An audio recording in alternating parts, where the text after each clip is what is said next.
Olá pessoal, nesse vídeo nós vamos falar sobre a potência em corrente alternada. Nós vamos ver como nós fazemos para calcular a corrente eficaz em circuitos mistos, aqueles formados por resistências, indutâncias e capacitâncias, usando os conceitos de potência ativa, potência reativa e potência aparente. Nós vamos ver também um outro conceito, que é o fator de potência, que também pode ser usado para esse fim. Nas aulas anteriores, nós vimos que se eu quero calcular a corrente eficaz em uma resistência, eu posso simplesmente dividir a tensão eficaz da fonte pela resistência. Para calcular a corrente eficaz em uma indutância, eu divido a tensão eficaz da fonte pela reatância do indutor. A reatância é 2π vezes a frequência vezes a indutância, que é dada em Henrys. E se eu quero calcular a corrente eficaz em uma capacitância, eu faço a tensão eficaz da fonte dividido pela reatância do capacitor, que é 1 dividido por 2π vezes a frequência vezes a capacitância. Mas e agora? Quando eu junto esses três elementos em um mesmo circuito, como que eu posso fazer para calcular a corrente eficaz total? Depois a gente vai ver que se eu somar todas as correntes aqui, se eu somar a corrente eficaz na resistência, na indutância e na capacitância, isso não vai me dar a corrente correta aqui na fonte. Por quê? Isso se deve ao fato que a corrente em cada um desses elementos tem um ângulo diferente, tem uma defasagem diferente com relação à tensão. A corrente aqui na resistência, ela está sendo mostrada aqui em azul, ela está em fase com a tensão da fonte. Ou seja, quando a tensão atinge seu máximo, a corrente aqui também atinge seu máximo. Na indutância, quando a tensão atinge o seu máximo, a corrente ainda não chegou no máximo. Por quê? Porque existe uma defasagem de 90 graus entre a tensão e a corrente. A corrente está 1/4 de ciclo atrasada em relação à tensão na indutância. E na capacitância, o oposto ocorre. Na capacitância, a corrente está 90 graus adiantada com relação à tensão. Então, como essas três correntes não atingem o máximo, o seu pico, ao mesmo tempo, a amplitude dessa corrente total aqui não é a soma das amplitudes, e sim uma composição dessas três correntes. Assim como a amplitude da corrente total não é igual à soma das amplitudes, também a corrente eficaz total não é a soma das correntes eficazes. Então, um jeito de a gente conseguir calcular essa corrente da fonte, levando em consideração essas defasagens diferentes, é utilizar os conceitos de potência aparente, de potência ativa e potência reativa, que a gente vai ver agora. A potência ativa é a potência que é dissipada nas resistências do circuito. Como a gente viu nas aulas anteriores, se eu alimento uma resistência com uma tensão alternada, eu obtenho também uma corrente alternada que está em fase com a tensão. A potência que é dissipada na resistência a cada instante de tempo, ela também varia. Então, eu tenho picos de potência, tanto no pico positivo como no pico negativo de tensão. Quando a tensão é zero, a corrente também é zero, e nesses instantes eu não tenho transferência de energia para a carga. A gente pode ver também que existe aqui uma potência média. Essa potência média é o que define o aquecimento dessa resistência, o brilho de uma lâmpada, certo? Então, essa potência média, a gente pode ver aqui que ela está mais ou menos nesse patamar, né? Entre o mínimo da potência e o máximo da potência. Essa potência média que a gente chama de potência ativa e que a gente calcula como a tensão eficaz ao quadrado, aplicada sobre a resistência, dividido pelo valor da resistência. Então, a potência ativa, ela é aquela potência que a gente mede em watts, que o símbolo é o W maiúsculo.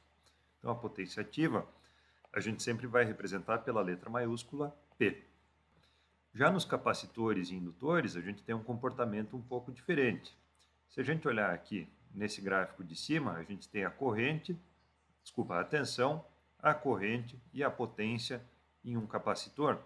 Então a gente vê aqui que existem instantes em que a tensão e a corrente têm valores positivos. E por isso, nesses instantes, a potência, ou seja, a energia absorvida pelo capacitor, ela é positiva. Em outros instantes, eu tenho tensão positiva mais corrente negativa. A multiplicação dos dois dá um valor negativo, ou seja, uma potência negativa.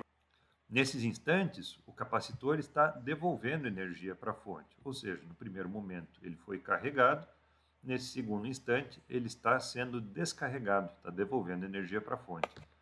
No quarto de ciclo seguinte, nós temos a tensão negativa e a corrente também negativa.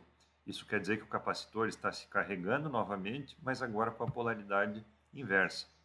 E no último quarto de ciclo, nós temos a tensão negativa, mas a corrente positiva.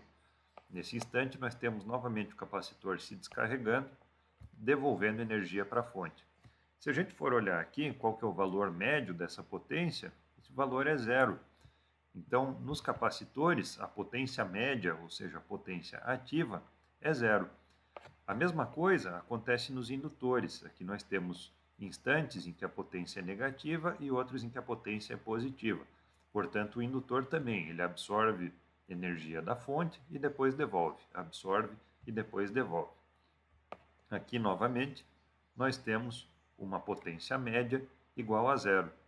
No entanto, mesmo tendo uma média igual a zero, a gente ainda tem troca de energia entre a fonte e o capacitor ou o indutor. E essa troca de energia envolve a circulação de corrente elétrica. Então, para levar isso em conta, nós utilizamos a potência reativa, que é simbolizado pela letra Q. Então, a potência reativa corresponde à troca de energia entre fonte, capacitores e indutores. Então, é a energia que vai para o elemento e depois volta para a fonte. A unidade da potência reativa é o volt-ampere reativo, para a gente diferenciar da potência ativa. Então, lembrando, né, que uma potência é uma tensão vezes a corrente, por isso a gente tem volt-ampere. Aqui, como é potência reativa, é o volt-ampere reativo, que é simbolizado como VAR. Lá no caso do watt, é W, né?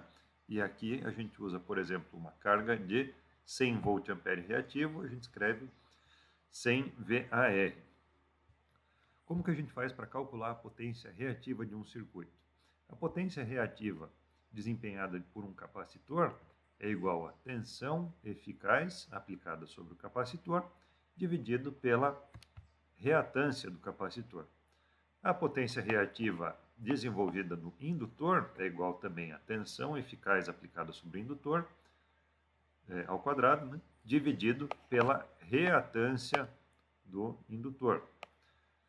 Como a gente tem comportamentos ao contrário, que comportamentos inversos do capacitor e do indutor, a potência reativa total do circuito ela é igual à diferença entre as potências reativas do indutor e do capacitor.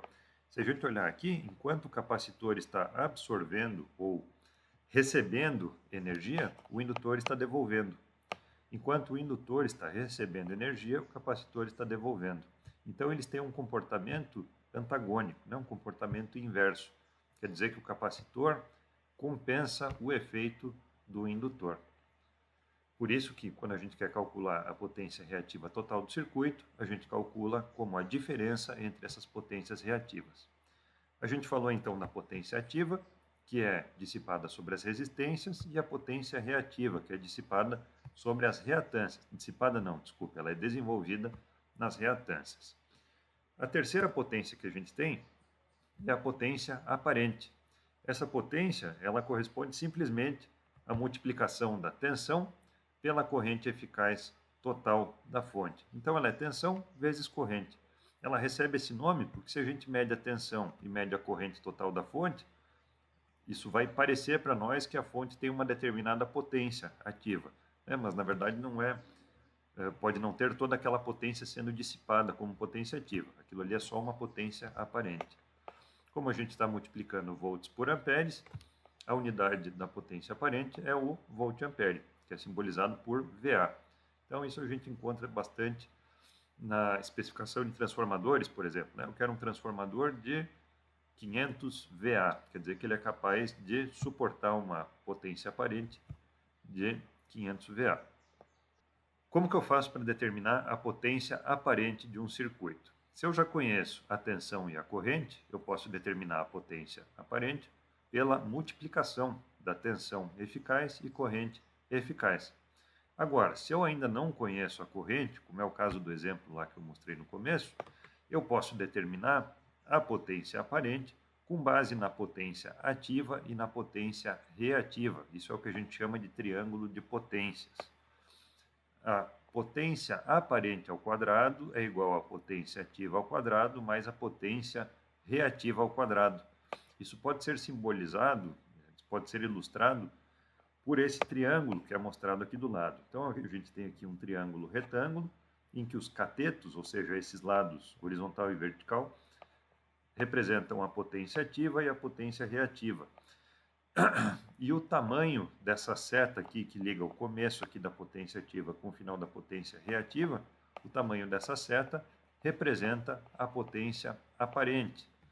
Lá da matemática, a gente tem aquele teorema de Pitágoras, que diz o seguinte, que a hipotenusa ao quadrado é igual à soma dos catetos ao quadrado, né? A soma do quadrado dos catetos.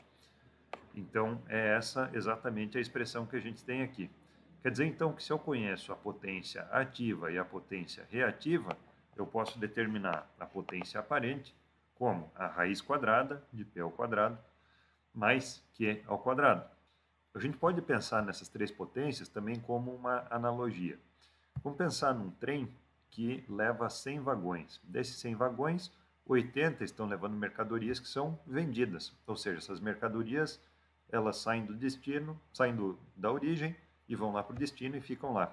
Então, isso representa a nossa potência ativa. É aquela energia que saiu da fonte e foi dissipada lá na carga. O restante dos vagões desse trem, eles levam máquinas, levam empréstimos, levam produtos que vão ser devolvidos depois, que vão e voltam.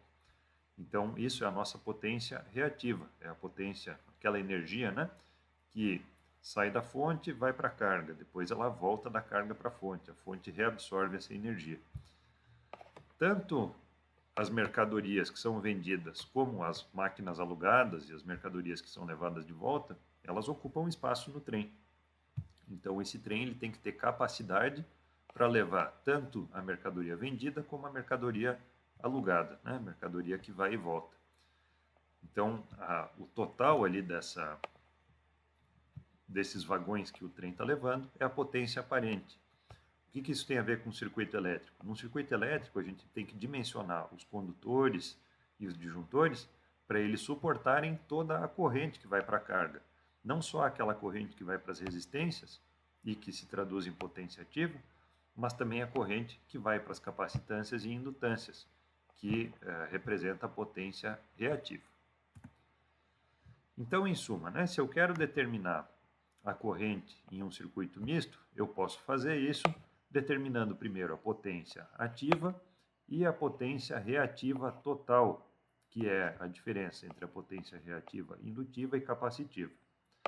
Conhecendo agora, então, os valores de P, que é a potência ativa, e Q, que é a potência reativa total, eu posso calcular a potência aparente. Essa potência aparente, ela é tensão vezes corrente. Então, se eu já conheço a tensão, eu posso finalmente calcular a corrente total como a potência aparente dividido pela tensão eficaz da fonte. Vamos fazer um exemplo agora, para talvez ficar mais claro, né? Aqui a gente tem um circuito em que eu tenho uma fonte de tensão alternada com tensão eficaz de 220 volts, frequência de 60 Hz. Tenho ligado nessa fonte 3 elementos aqui em paralelo, sendo que um é uma resistência de 20 ohms, um é uma indutância de 300 mH e o terceiro é uma capacitância de 30 microfarads. A gente quer saber qual que é essa corrente eficaz total que está sendo fornecida pela fonte. Então, qual que é o primeiro passo? Calcular a potência ativa. A potência ativa é a potência que é dissipada sobre as resistências do circuito. Aqui nós só temos essa resistência R. Então, a potência ativa a gente pode calcular como tensão ao quadrado dividido pela resistência. Nós já conhecemos a tensão, nós já conhecemos a resistência. Então, substituindo os valores aqui na equação, nós temos que a potência ativa desse circuito é de 2.420 watts. Agora que eu já calculei a potência ativa, eu vou calcular a potência reativa.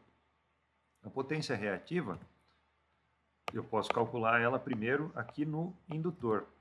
Então, potência reativa no indutor é igual a tensão eficaz ao quadrado, que é aplicada sobre o indutor, dividido pela reatância desse indutor. A gente não conhece ainda a reatância dele, mas a gente tem dados suficientes para calcular essa reatância. Lembrando que ela é igual a 2π vezes a frequência vezes a indutância. Então a frequência é 60 Hz e a indutância é 0,3 ou 0,300 Henries, né? São 300 milihenries. Resolvendo essa conta, nós chegamos numa reatância de 18,85 ohms. Agora, colocando esse valor lá na nossa fórmula da potência reativa, nós temos então uma potência reativa no indutor de 2.568 voltampere reativo. Agora a gente vai calcular a potência reativa no outro elemento do circuito, que é o capacitor. A potência reativa no capacitor é igual à tensão eficaz ao quadrado, a tensão que é aplicada ao capacitor, dividido pela reatância do capacitor. Novamente, nós não conhecemos ainda essa reatância, mas nós temos dados suficientes para calcular essa reatância, sabendo que ela é igual a 1 dividido por 2π vezes a frequência vezes a capacitância. Então, a frequência é 60 Hz, é a frequência da tensão aqui que está sendo aplicada, e a capacitância é 30 microfarads. Então, é 30 vezes 10 elevado a menos 6, ou 30 dividido por 1 milhão. Resolvendo essa expressão, nós obtemos uma reatância do capacitor de 88,42 ohms. Substituindo esse valor na primeira equação, a equação da potência reativa, nós temos uma potência reativa no capacitor de 547 voltampere reativo. Agora nós podemos calcular a potência reativa total, que é a diferença da potência reativa na indutância e na capacitância. Então, 2.568 voltampere reativo na indutância, menos 547 na capacitância, resultam em 2.021 voltamperes reativos. Agora que nós já temos a potência ativa total e a potência reativa total, nós podemos calcular a potência aparente, lembrando que ela é igual a raiz quadrada de P ao quadrado mais Q ao quadrado. Então, P é 2.420 watts, o Q é 2.021 voltampere reativo. Resolvendo essa expressão, nós chegamos em 3.153 voltamperes. Essa é a potência aparente de toda essa carga. Com essa potência aparente, agora a gente pode calcular a corrente. Lembrando que potência aparente é tensão vezes corrente, né? Então, a corrente é igual a potência aparente dividido pela tensão. Substituindo os valores que nós já temos nessa fórmula, nós temos aqui a potência aparente, aqui a tensão da fonte, que é dada pelo problema, nós chegamos numa corrente de 14,3 amperes percorrendo, sendo fornecidos aqui por essa fonte de energia. Vamos só fazer uma comparação. Aqui a gente chegou nessa corrente de 14,3. Vamos calcular qual que é a corrente eficaz em cada um dos elementos desse circuito. Na resistência, a corrente eficaz é tensão dividido pela resistência. 220 dividido por 20 ohms dá 11 amperes. Na indutância, a gente tem a corrente igual a tensão dividido pela reatância. 220 dividido por 18,85 resulta em 11,7 amperes. E no capacitor, nós temos tensão dividido pela reatância do capacitor, resulta em 2,4 amperes. Quer dizer que se a gente simplesmente somasse essas três correntes, a gente teria 25,1 amperes, que não é a corrente que está sendo fornecida de fato pela fonte. Tá? A gente tem mesmo essas correntes aqui em cada um desses elementos. A corrente na resistência é 11 amperes, na indutância é 11,7 e na capacitância é 2,4 amperes. Mas cada uma está chegando no pico em um instante diferente do tempo, de forma que a composição delas não forma uma corrente eficaz de 25,1 amperes, mas sim 14,3. lá na fonte, ok? Concluindo esse exemplo, né? Aqui nós temos, então, um circuito que apresenta uma potência aparente de 3.153 VA, que é a multiplicação da tensão de 220 pela corrente que nós calculamos ali antes. Mas esse circuito, ele transforma em calor, ele dissipa apenas 2.420 watts de potência ativa. A relação entre essas duas grandezas, potência ativa e potência aparente, é expressa por uma outra grandeza que a gente chama de fator de potência. O fator de potência, como eu acabei de falar, ele é a relação entre a potência ativa, P, e os voltamperes do circuito, ou seja, a potência aparente, que é a tensão, vezes a corrente do circuito. Vamos pensar o seguinte: se eu tenho um circuito que tem muita potência ativa e pouca potência reativa, a potência aparente, que é essa seta verde aqui, ela vai ter mais ou menos o mesmo tamanho aqui da potência ativa. Então, o fator de potência, nesse caso, vai ser muito próximo de 1. Vai ser um pouco menor do que 1, porque o P é um pouco menor do que o S. Se a gente não tivesse potência reativa nenhuma, se o Q fosse zero, nós teríamos o P e o S exatamente com o mesmo tamanho, e o fator de potência seria 1. Então, isso é o que acontece nos circuitos em que a gente tem só resistências, que não tem reatâncias. Ou ainda nos circuitos, como a gente vai ver depois, em que as reatâncias se anulam. Agora, num circuito em que eu tenho pouca potência ativa e muita potência reativa, o tamanho do S é muito maior do que o tamanho do P. Aqui o P é bem pequenininho e o S é grande. Então, a gente vai estar dividindo aqui um valor pequeno por um valor grande, que vai dar um fator de potência baixinho, muito próximo de zero. No caso em que a potência ativa é zero, ou seja, quando eu não tenho nenhuma resistência no circuito, o S vai ser simplesmente igual ao Q. Então, eu vou estar dividindo a potência ativa, que é zero, por alguma coisa, e o resultado vai dar zero. Então, num circuito em que eu não tenho resistências, que eu tenho só reatâncias, o meu fator de potência é zero. Então, esses são os valores extremos do fator de potência. Ele varia de zero, quando o circuito é totalmente reativo, até 1, quando o circuito é totalmente resistivo. O fator de potência também pode ser entendido como o cosseno de φ. Φ é o ângulo de defasagem que existe entre a tensão da fonte e a corrente total que é fornecida ali para a nossa carga. Então, se a minha carga é só resistiva, a tensão vai estar em fase com a corrente e o φ vai ser zero. Então, o cosseno de 0 graus ele é igual a 1. Isso a gente pode verificar na calculadora. Agora, quando meu circuito tem só reatâncias, a defasagem da tensão da corrente com relação à tensão vai ser de 90 graus, se o circuito for indutivo, ou menos 90 graus, né? No caso em que a corrente está adiantada da tensão, quando o circuito é capacitivo. Então, o cosseno de 90 graus ou de menos 90 graus é igual a zero. Nesse caso, eu tenho o fator de potência igual a zero. O ângulo φ também aparece lá no triângulo de potências. Ele é esse ângulo entre a potência aparente e a potência ativa. Então, quando o circuito tem muita potência ativa, ou seja, o circuito é muito resistivo, o φ ele se torna bem pequenininho, então o cosseno dele fica muito próximo de 1. Agora, quando eu tenho pouca potência ativa e muita potência reativa, esse ângulo ele se aproxima de mais 90 ou menos 90 graus quando o circuito for muito capacitivo. Então, nesses casos, o cosseno desse ângulo aqui vai ter um valor muito próximo de zero. Vamos fazer um exemplo agora. Nós queremos calcular o fator de potência do circuito anterior, que a gente resolveu antes, né? Então, naquele circuito nós tínhamos uma potência ativa de 2.420 watts, uma tensão de 220 volts e corrente de 14,3 amperes.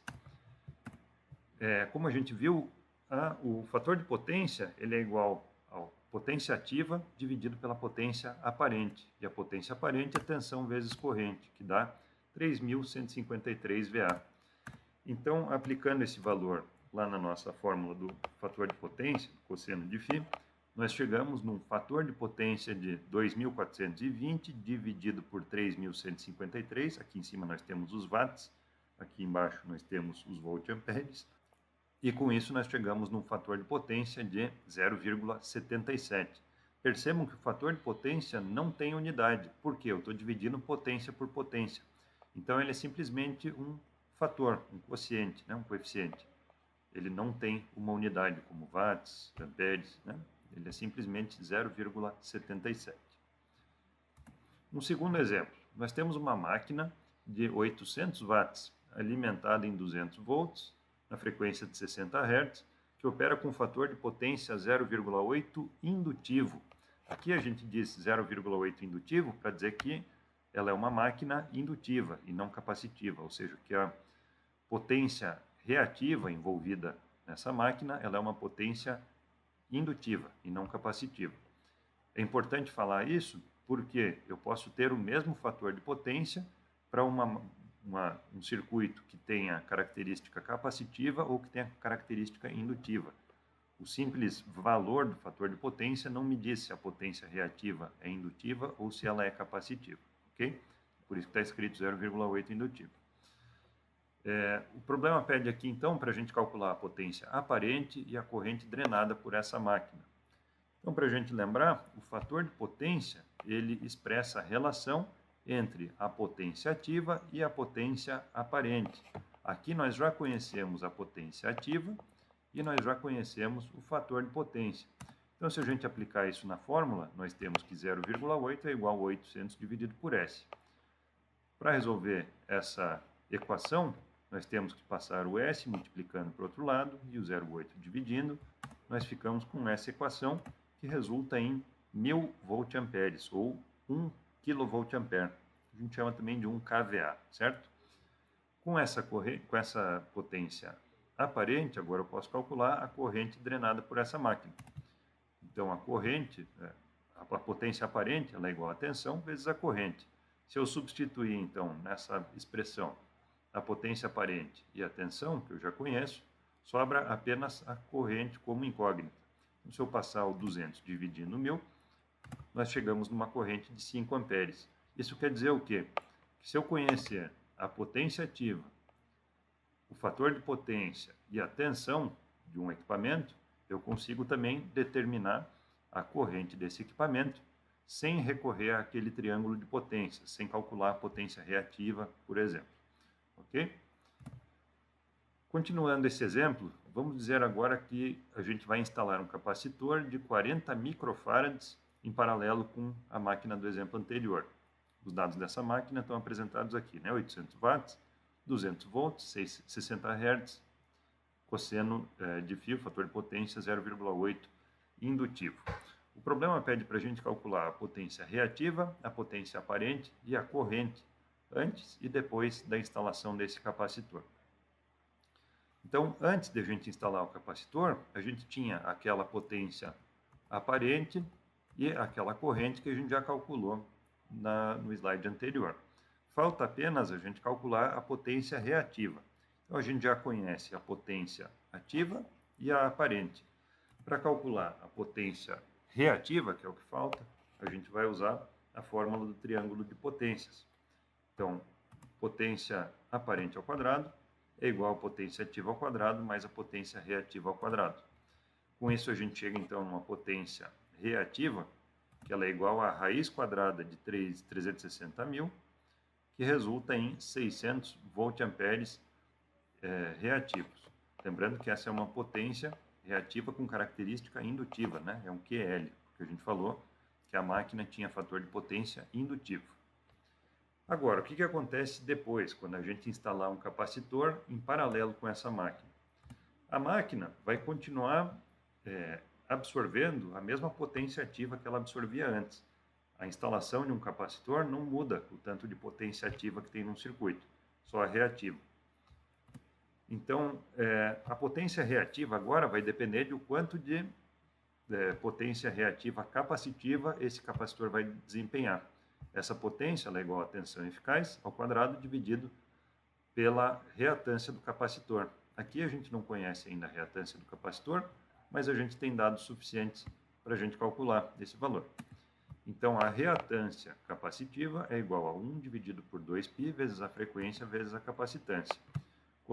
Substituindo os valores, né, de 60 Hz e 40 microfarad, que é 40 vezes 10 na menos 6, a gente chega numa reatância de aproximadamente 66,67 ohms. Agora, colocando esse valor nessa fórmula da potência reativa, nós chegamos numa potência reativa desempenhada pelo capacitor de aproximadamente 600 voltamperes reativos. Agora, a potência reativa total desse circuito vai ser a potência reativa da máquina menos a potência reativa do capacitor, que, por coincidência, tem o mesmo valor. Ambas são 600 voltamperes reativos. Dessa forma, a potência reativa total do nosso circuito é igual a zero voltamperes reativo. Isso quer dizer que toda a energia a energia reativa, né, que a máquina está absorvendo, está sendo fornecida pelo capacitor. E depois toda a energia que a máquina está devolvendo, ela não está devolvendo para a fonte. Agora ela devolve para o capacitor. Então o capacitor que está fazendo esse intercâmbio de energia reativa com a máquina, que tem característica indutiva. Agora a gente já conhece então os valores de potência ativa e reativa da máquina após a instalação do capacitor. Com isso a gente pode calcular a potência aparente. Então a potência aparente é igual a raiz quadrada da soma dos quadrados, né, de P e Q. Então, substituindo os valores aqui de 800 watts e 0 voltampere reativo, a gente chega numa potência aparente de 800 voltamperes reativos. Notem que como a potência reativa é zero, a potência aparente tem o mesmo valor da potência ativa, porque ela é a única potência envolvida.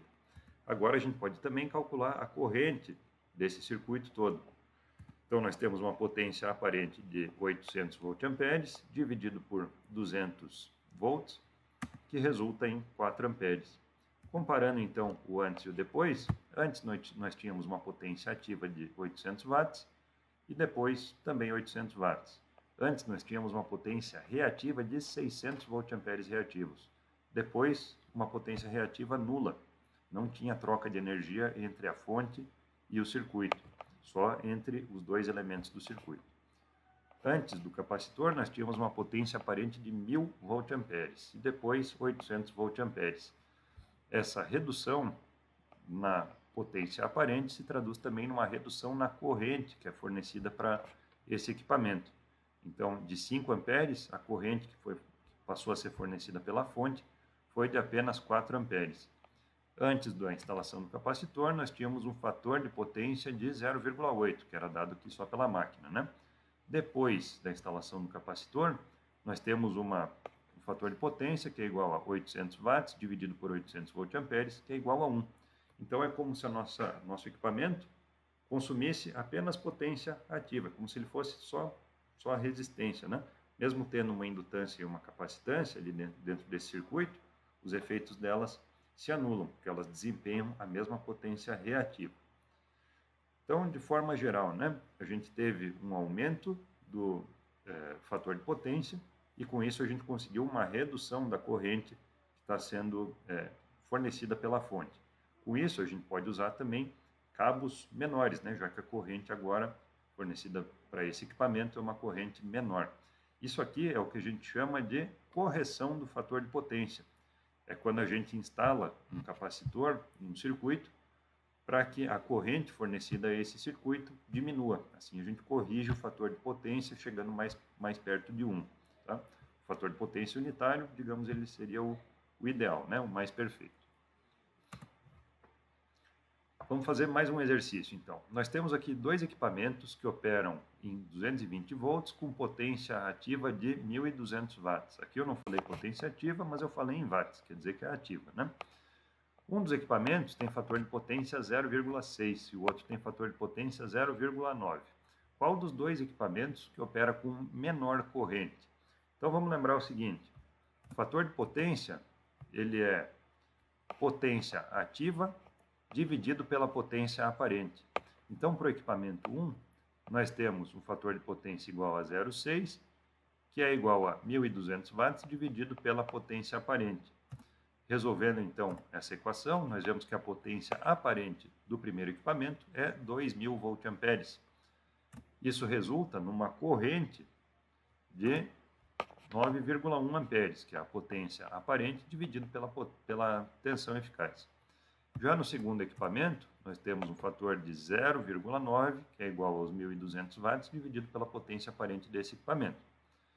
Então, nesse caso, a potência aparente é igual a 1.333 VA, tem uma potência aparente menor do que o equipamento 1. E isso se traduz também em uma corrente menor desse equipamento 2, uma corrente de 6,1 amperes para o equipamento 2. Qual que é a conclusão que a gente tira aqui?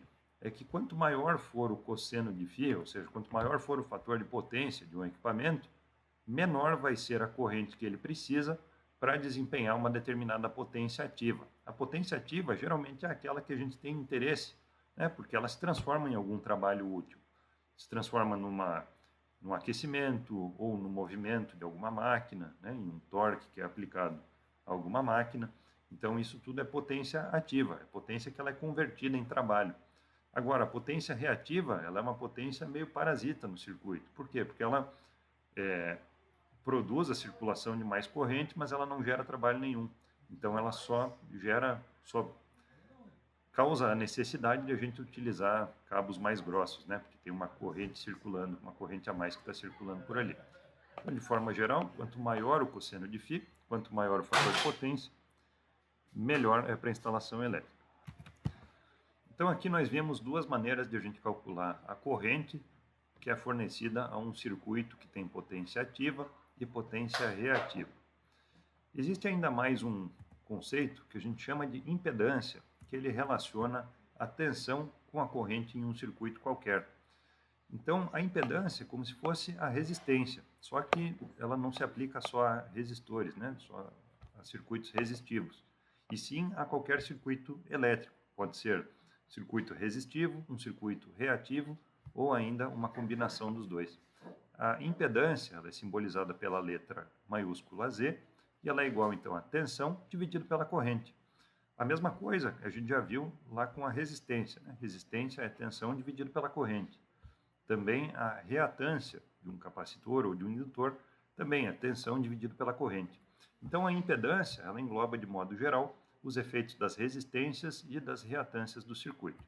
Assim como a reatância é a resistência, a unidade da impedância é o ohm, que é simbolizado aqui pela letra ômega. Então vamos aplicar isso lá no nosso exemplo anterior. No equipamento 1 nós tínhamos uma tensão eficaz de 220 volts e uma corrente total de 9,1 amperes. Isso quer dizer então que a impedância do equipamento 1 é igual a 24,2 ohms. Já no equipamento 2, quando a gente alimentou com 220 volts, circula uma corrente de 6,1 amperes e, portanto, a impedância desse equipamento é igual a 36,1 ohms. Uma outra utilidade para a impedância é quando a gente quer calcular a corrente. Então, supondo que eu já tivesse a impedância desse circuito e a tensão, eu poderia chegar na corrente. Então, é uma outra maneira de a gente calcular a corrente em circuitos genéricos. Concluindo então esse vídeo, vamos só revisar o que a gente viu. Nós vimos que para calcular a corrente total em um circuito misto, eu preciso conhecer a potência aparente desse circuito, né? Lembrando que um circuito misto aqui é um circuito formado por resistências, por reatâncias, que podem ser indutâncias ou capacitâncias. Para conhecer essa potência aparente, que é aquela que a gente mede em volt-amperes, a gente pode calcular essa potência aparente com base na potência ativa e na potência reativa do circuito, ou ainda a gente pode calcular a potência aparente com base na potência ativa e no fator de potência, que a gente chama também de cosseno de φ. Nós vimos também que a relação entre a tensão eficaz e a corrente eficaz em um circuito qualquer é chamado de impedância, que é também um outro caminho para eu conhecer a corrente em circuitos genéricos. Então, por hoje é só. Até a próxima.